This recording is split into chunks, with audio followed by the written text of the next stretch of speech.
इसी तरह दिन बीत रहे थे। पुष्पा मित्रा का घर पास ही था।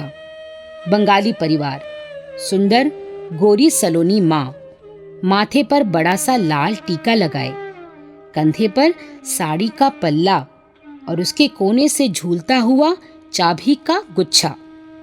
खाना स्वयं बनाती, इधर उधर डोलती तो माथे की लाल बिंदी झकाझक होती। अक्सर या तो पुष्पा मेरे या मैं पुष्पा के घर चली जाती। भाई लोग घर में कम रुकते, अक्सर दोस्तों के साथ बाहर ही रहते थे। माँ अपने कमरे में चली जाती। उन्हें दोपहर में सोने की आदत थी। तब ऐसा लगता जैसे सब कुछ ठहरा हुआ है। अपनी ठहरी हुई सांसों के साथ अकेलेपन की डूबने की मैं प्रतीक्षा करती।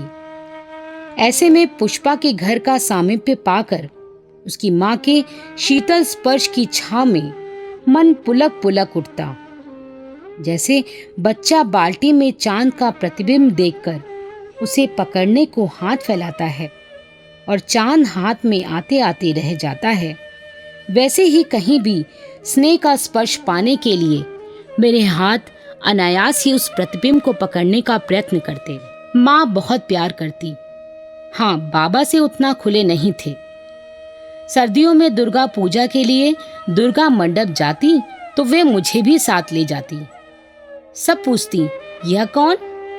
माँ बोलती, अमार में मासिर काछे था के, अमार बोड़ो में। उन्हीं के पास रहकर बंगाली पढ़ना सीखा, बोलना नहीं सीख पाई, बस पढ़ लेती थी। बंकिम चंद्र और शरद बाबू का साहित्य वहीं से लेकर पढ़ा गुना। दुर्गा मंडप पे जाकर दुर्गा की मूर्ति पर नजर गड़ाती तो लगता मेरी आराध्य तो यही हैं। एक तदात्म्य सा, एक बंधाव सा महसूस करती। मन के अंतराल से आवाज उठती, माँ मुझे शक्ति दे, जीवन में संघर्षों से जूझने की, संकल्पों को पूरा करने की जो दृढ़ता मुझ में आई, वहीं से आई। पुष्पा अक्सर मेरे नोट्स ले जाती। प्रिपरेशन लीव हो गई थी। एक दिन फेयरवेल पार्टी के लिए सब लड़कियां कॉलेज में मिली। सभी दुबली दिखाई दी। शायद सभी ने परीक्षा के लिए जोरदार तैयारियां की थी। मुझे बड़ी शर्म आई। अरे, मैं तो मोटी हो गई। हाँ, आंखों के नीचे काजल लगा लिया, दिखाने को कि बहुत पढ़ते हैं। पढ़ाई तो जैसे की थी भगवान जाने। घर में तो किसी को मतलब था नहीं, पढ़ रहे हैं कि नहीं, परीक्षा की तैयारी ठीक से हो रही है या नहीं, खाना खाया है कि भूखे ही जुटे हैं। कौन था जो कहता कि एक गिलास दूध तो पी, नहीं तो ताकत कहां से आएगी। अपना ख्याल खुद रखना पड़ता था, ना कोई पूछने वाला, ना कोई मनुहार करने वाला। हाँ, छोटे भाई विष्णु से खूब पटरी खाती थी। रात में पढ़ने की आदत थी। मैं नीचे वाले कमरे में पढ़ती थी। बुरादे की अंगीठी कमरे में ही रहती थी। मैं विष्णु से कहती, मैं थोड़ी देर सो लेती हूँ, तुम 1 घंटे बाद मुझे उठा देना।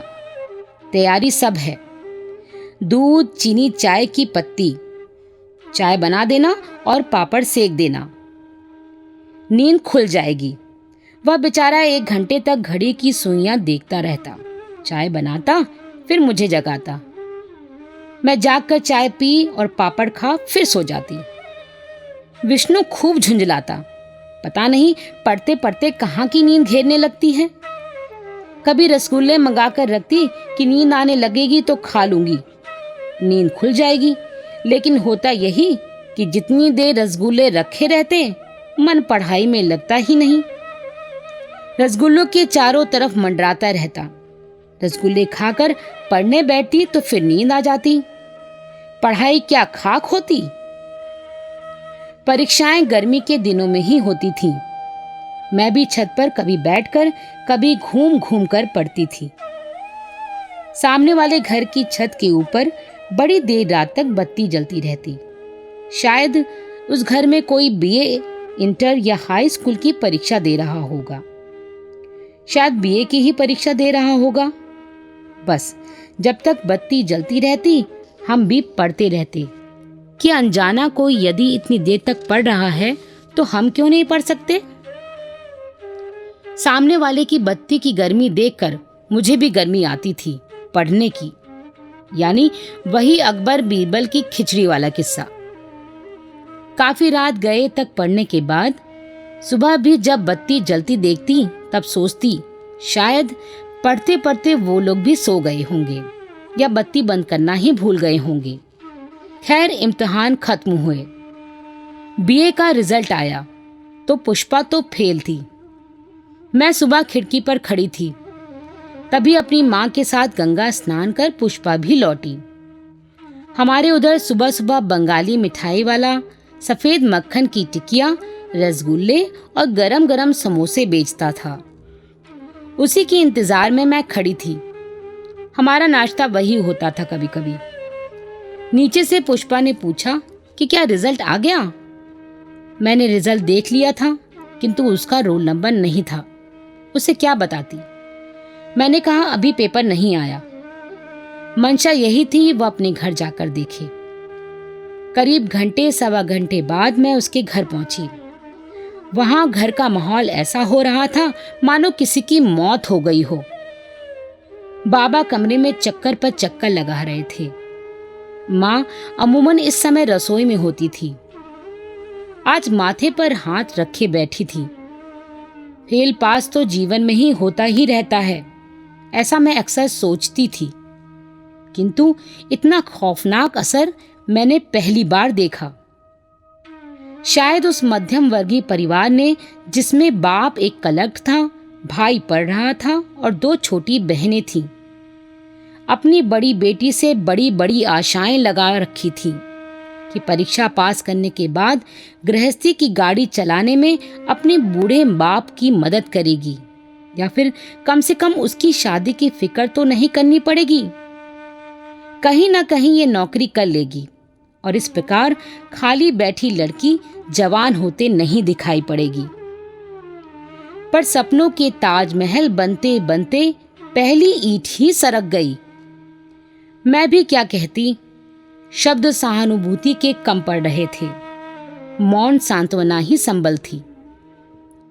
10 बजे बाबा ऑफिस गए तो मेरे कंधों पर जिम्मेदारी डाल गए कि मैं पुष्पा के पास रहूं, 1 मिनट भी उसे ना छोड़ूं, वह कोई उल्टा सीधा कदम ना उठा ले। मैं उसे समझा बुझा कर लौट आई, एक अपराध भाव महसूस करते हुए कि मैं क्यों पास हो गई।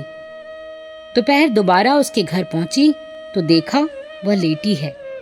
मैं भी उसके पास लेट गई। गर्मी के दिन थे, कब आंख लग गई पता ही नहीं चला। मैं अपना हाथ उसके ऊपर रख कर सोई थी। एकदम हड़बड़ा कर उठी तो देखा कि पुष्पा तो थी ही नहीं। मैं तो सकते में आ गई। इधर उधर हर कमरा, बाथरूम सब जगह देखा, पुष्पा का कहीं पता नहीं। माँ ने रो रो कर बुरा हाल कर लिया। बाबा भी ऑफिस से आ गए। उन्होंने तो मुझे इतना डांटा मानो उसके घर से भागने के षड्यंत्र में मेरा ही हाथ हो। धीरे धीरे शाम हो आई। रात की स्याही पृथ्वी पर उतरने लगी, पर पुष्पा नहीं मिली तो नहीं मिली। बदनामी के डर के कारण पुलिस में रिपोर्ट भी नहीं करा सकते थे। सब बदहवास इधर उधर दौड़ते रहे। ये भी सोचा कि कहीं कानपुर के बाहर ना जा रही हो। विष्णु की उंगली पकड़ स्टेशन जा पहुंची।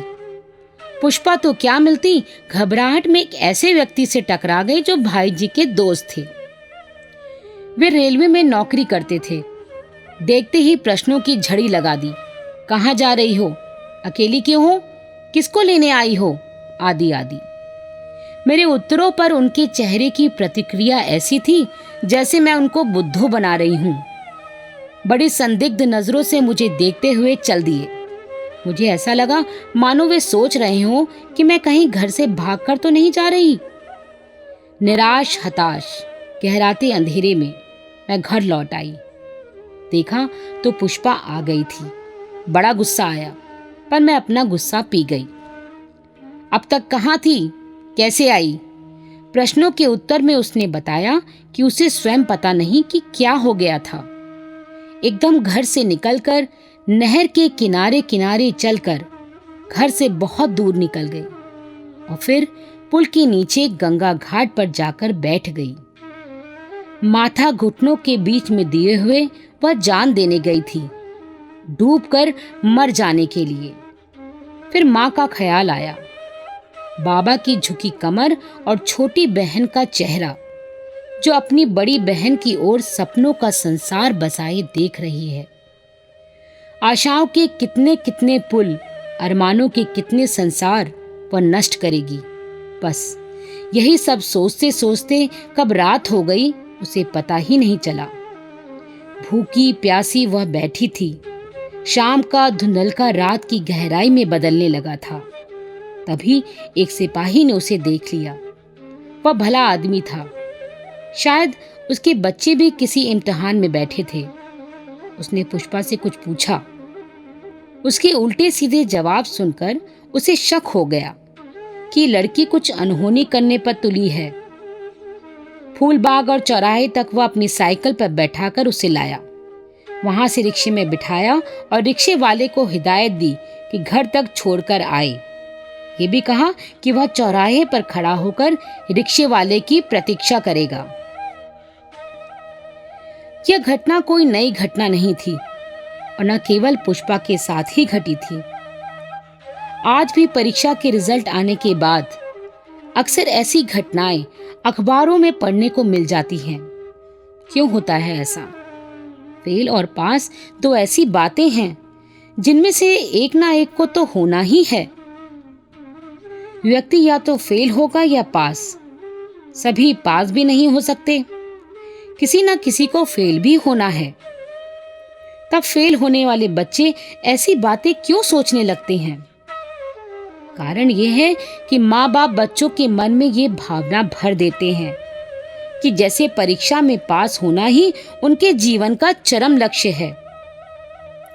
आजकल की प्रतिस्पर्धा के जमाने में जब कॉलेजों में एडमिशन के लिए कट ऑफ ही 80-90% तक होता है, परीक्षा में अच्छे अंकों से पास होना बहुत बड़ी सिरदर्दी से छुटकारा दिला देता है।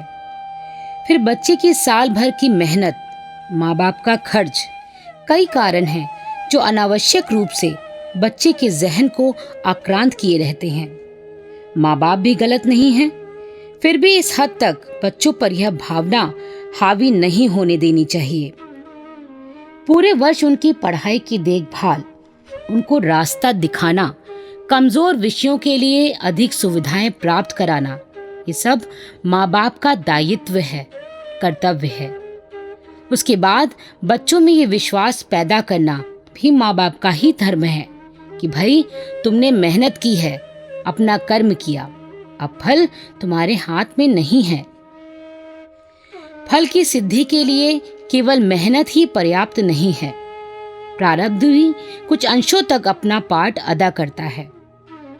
कॉपी जांचते समय टीचर की मनस्थिति, नंबर देने में उनकी उदारता या कंजूसी बहुत हद तक परिणाम को प्रभावित करते हैं। जब इतने इतने फैक्टर जुड़े हों तो फिर फल के लिए उत्तरदायी कैसे हुआ जा सकता है?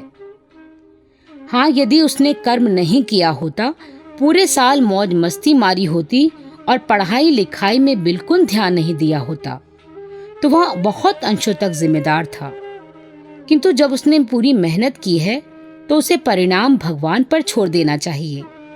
जैसे केवल प्रारब्ध के बल पर बैठे रहना ठीक नहीं है, वैसे ही हर कर्म से अपने लिए अनुकूल फल की आशा करना भी ठीक नहीं है। यहाँ तो भगवान कृष्ण ने अर्जुन को गीता का उपदेश देते हुए कहा भी है, कर्मण्येवाधिकारस्ते मा फलेषु कदाचन। तुम्हें कर्म करने का अधिकार है, फल की प्राप्ति का नहीं। एक बार बच्चे के मन में विश्वास का यह अंकुर पनपने लगे तो आए दिन अखबारों की सुर्खियों में परीक्षा परिणाम घोषित होने के बाद जो दुखदाई समाचार छपते हैं नहीं छपेंगे, क्योंकि मनुष्य जीवन परीक्षा परिणामों से कहीं अधिक मूल्यवान है।